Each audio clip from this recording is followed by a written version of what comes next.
Hello all, welcome to Learn Nutrition and Dietetics channel. இன்னைக்கு நம்ம பார்க்க போற topic cholesterol, triglycerides, HDL and LDL. Cholesterol அப்படிங்கிறது நம்மளோட செல் மெம்பரேன்ல பிரசன்ட் ஆயிருக்கும். இந்த கொலஸ்ட்ரால் செல்லோட ஃப்ளூயிடிட்டி அண்ட் அதோட ஃபங்க்ஷனுக்காக அந்த இடத்துல பிரசன்ட் ஆயிருக்கும். கொலஸ்ட்ரால் வேற எதுக்கெல்லாம் யூஸ் ஆகுது, ப்ரீகர்சரா எதுக்கெல்லாம் ஆக்ட் ஆகுதுன்னு பார்த்தோம்னா bile salt, steroid hormones, vitamin D, இது எல்லாத்துக்கும் ப்ரீகர்சரா கொலஸ்ட்ரால் தான் இருக்கும். அடுத்தது கொலஸ்ட்ரால் வேற எங்க இருந்தெல்லாம் கிடைக்கும்னு பார்த்தீங்கன்னா நம்மளோட டயட்ல இருந்து கிடைக்கிறது அனிமல் சோர்சஸ் மூலமா கிடைக்கும் அண்ட் அதோட பை ப்ராடக்ட்ஸ். இப்போ நீங்க கீ எடுத்துக்கிட்டீங்கன்னா அதுல கண்டிப்பா கொலஸ்ட்ரால் இருக்கும். ஆனா நீங்க ஒரு வெஜிடபிள் ஆயில் எடுத்துக்கிட்டீங்கன்னா அதுல கொலஸ்ட்ரால் வந்து இருக்காது. அடுத்தது வேற எங்க இருந்து கிடைக்கும் அப்படின்னு பார்த்தீங்கன்னா நம்மளோட லிவர், உங்கள் பாடியில் இருக்கிற லிவர்ல இருந்தே உங்களுக்கு கொலஸ்ட்ரால் சிந்தசைஸ் ஆகும். இப்போ எப்படி எல்டிஎல்லாம் இது கன்வெர்ட் ஆகுது, எப்படி HDL நம்ம பாடியில் ப்ரொடியூஸ் ஆகுது அப்படிங்கிறத பார்க்கலாம். இப்போ நீங்கள் உங்களோட டயட்டில் கொலஸ்ட்ரால் எடுத்துக்கிட்டீங்க, அது என்னவா வந்து ஆகும்னு பார்த்தீங்கன்னா டைஜஸ்ட் ஆகும். அதுக்கப்புறம் லாஸ்ட்டாக எப்படி கன்வெர்ட் ஆகும்னா கைலோ மைக்ரான்ஸாக அது வந்து கன்வெர்ட் ஆகும். கைலோ மைக்ரான்ஸ் பார்த்தீங்கன்னா நிறைய வந்து ட்ரைகிளிசரைட்ஸால் ஃபார்ம் ஆகிருக்கும், ரொம்ப பெருசாக இருக்கும். பட் அதோட டென்சிட்டி வந்து ரொம்ப கம்மியாக தான் இருக்கும், ரொம்ப ரொம்ப லோ டென்சிட்டியாக தான் இருக்கும். இந்த கைலோ மைக்ரான்ஸில் ட்ரைகிளிசரைட்ஸ் அதிகமாக இருக்குது. ஏன்னா நம்ம ஃபுட்டில் இருந்து எடுத்துக்கிறதுல ட்ரைகிளிசரைட்ஸ் தான் அதிகமாக இருக்கும் டைஜஸ்ட் ஆகும்போது. ட்ரைகிளிசரைட்ஸோட வேலை என்னன்னா அது ஃபேட்டி ஆசிட்ஸாகவும் கிளிசராலாவும் கன்வெர்ட் ஆகி நம்மளோட ஃபங்க்ஷன்ஸ் ஆஃப் ஃபேட்டுக்கு யூட்டிலைஸ் ஆகும், எனர்ஜி கொடுக்கும். இதுதான் அதோட வேலை. இந்த கைலோ மைக்ரான்ஸ் என்ன பண்ணுன்னா பிளட் ஸ்ட்ரீம் மூலமாக ட்ராவல் ஆகி நேராக லிவருக்கு போயிடும். லிவருக்கு போனதுக்கு அப்புறமா லிவர் என்ன பண்ணோம்னா இந்த கைலோ மைக்ரான்ஸ் எல்லாத்தையும் வெரி லோ டென்சிட்டி லிப்போ ப்ரோட்டீனாக கன்வெர்ட் பண்ணி திரும்பவும் என்ன பண்ணும், பிளட் ஸ்ட்ரீமில் வெளியே விடும் லிவர்ல இருந்து.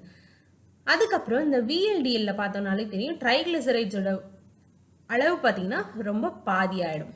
இந்த VLDL என்ன பண்ணும்னா பிளட்ல டிராவல் ஆக ஸ்டார்ட் பண்ணும். டிராவல் ஆகிட்டு இருக்கும் போதே நம்மளோட மசில்ஸ், டிஷ்யூஸ் எல்லாமே யாருக்கெல்லாம் ட்ரைகிளிசரைட்ஸ் வேணுமோ எல்லாமே என்ன பண்ணும்னா எடுத்துக்க ஸ்டார்ட் பண்ணும். இப்படி டிராவல் ஆகிட்டே இருக்கும்போது VLDL இருந்து ட்ரைகிளிசரைட்ஸ் எடுக்க எடுக்க என்ன ஆகும்னா அந்த இடத்துல ட்ரைகிளிசரைட்ஸ் காலியாக ஆரம்பிக்கும். அப்போ அந்த இடத்துல உங்களுக்கு VLDL LDLாக கன்வெர்ட் ஆகும். So very low density lipo protein வந்து லோ டென்சிட்டி லிப்போ ப்ரோட்டீனாக கன்வெர்ட் ஆகிடும் உங்களோட பிளட் ஸ்ட்ரீமில். LDLலாம் மாறினதுக்கப்புறம் என்ன பண்ணுன்னா நம்மளோட செல் வந்து LDL ரெசப்டார்ஸ் அப்படின்னு ஒன்று வச்சுருக்கும். அப்போ அந்த LDL ரெசப்டார்ஸ் மூலமாக இந்த LDL என்ன பண்ணுன்னா உள்ளே கூப்பிட்டுக்கும். செல் என்ன பண்ணும், அதுக்கு தேவையான ஃபேட், ஃபங்க்ஷன்ஸ், நம்ம ஏற்கனவே சொன்ன மாதிரி அதோட ஃப்ளூயிடிட்டி, அது எல்லாத்துக்கும் என்ன பண்ணுன்னா இந்த செல் வந்து யூஸ் பண்ணிக்கும். செல் யூஸ் பண்ணதுக்கு அப்புறமா இன்னும் கொஞ்சம் எக்ஸஸாக அந்த செல்லில் இருக்குது ஃபேட்னா அது என்ன பண்ணுன்னா வெளியே அமிச்சிடும். அந்த செல்லில் இருந்து எக்ஸஸ் ஃபேட் வெளியே வர்றது தான் நம்ம என்ன சொல்கிறோன்னா ஹை டென்சிட்டி லிப்போ ப்ரோட்டீன். ஏன்னா இந்த ஹை டென்சிட்டியில் திக்னஸ் ஜாஸ்தியாக இருக்கும், டென்சிட்டி ஜாஸ்தியாக இருக்கும் அண்ட் லிப்போ ப்ரோட்டீன்ஸும் அதிகமாக இருக்கும். ஸோ இந்த இடத்துல நம்ம பை சார்ட்ஸ் பார்த்தாலே தெரியும், இதில் லிப்போ ப்ரோட்டீன் பார்த்தீங்கன்னா அதிகமாக இருக்கும் ஹை டென்சிட்டியில்.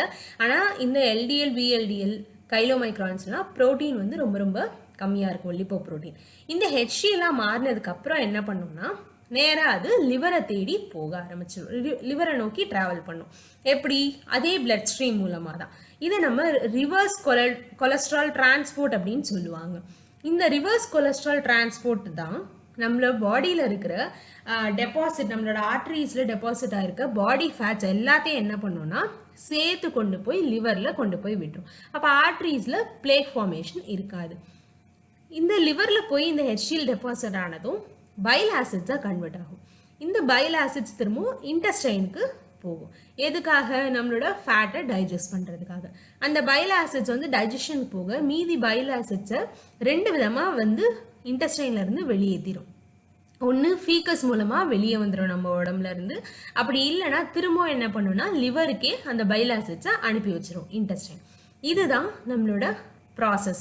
எப்படி HDL வருது, எப்படி LDL உருவாகுது. இதிலேருந்து தெளிவாக நம்ம ஒரு பாயிண்ட்டை வந்து தெரிஞ்சுக்கலாம். நம்ம LDLன்னு ஒன்று ப்ரொடியூஸ் ஆகி செல்லுக்குள்ளே போனால் தான் நமக்கு HDLே ப்ரொடியூஸ் ஆகும். ஸோ எந்த ஒரு ஃபுட்டுமே உங்களுக்கு HDL அப்படியே ரைஸ் பண்ணிடும் அப்படிங்கிறது கிடையவே கிடையாது. அடுத்தது எதனால் நமக்கு LDLோட நம்மளோட பாடியில் வந்து அதிகமாக LDL இருக்குது, ஏன் வந்து ஹார்ட் டிசீசஸ் ப்ரொடியூஸ் பண்ணுது, LDL இருந்தால் தானே நமக்கு HDL வந்து உருவாகுது அப்படின்னா அதுக்கான ஆன்சர்ஸ் நம்ம அடுத்தடுத்த ஸ்லைட்ஸில் பார்க்கலாம். கொலஸ்ட்ரால் யூஸ்வலாக நம்ம பாடியில் எவ்வளோ லெவல்ஸ் இருக்கணும்னு பார்த்தீங்கன்னா நம்ம நிறைய ஸ்டடீஸ் கோ த்ரூ பண்ணோம். அதில் ஓவரால் வந்து இது கொஞ்சம் நம்ம எல்லாரும் யூஸ் பண்ணுற ஒரு அளவாக வந்து கொடுத்துருக்காங்க. ஸோ 200 mg/dL கீழே இருக்குன்னா ஓகே, இவங்களோட கொலஸ்ட்ரால் வந்து ஓகேவாக இருக்குது. 200 to 239 இருக்குன்னா அவங்க வந்து ஹார்ட் டிசீஸ்க்கு பார்டர் லைனில் கிட்ட நிற்கிறாங்க.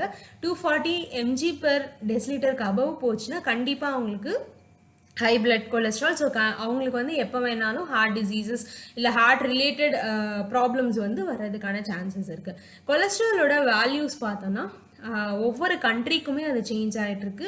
அண்ட் அதை பற்றின ரிசர்ச் இன்னும் போயிட்டுருக்கிறதுனால இதுதான் ஸ்டாண்டர்ட்னு யாரும் இன்னும் வைடாக அக்செப்ட் பண்ணிக்க ஆரம்பிக்கல.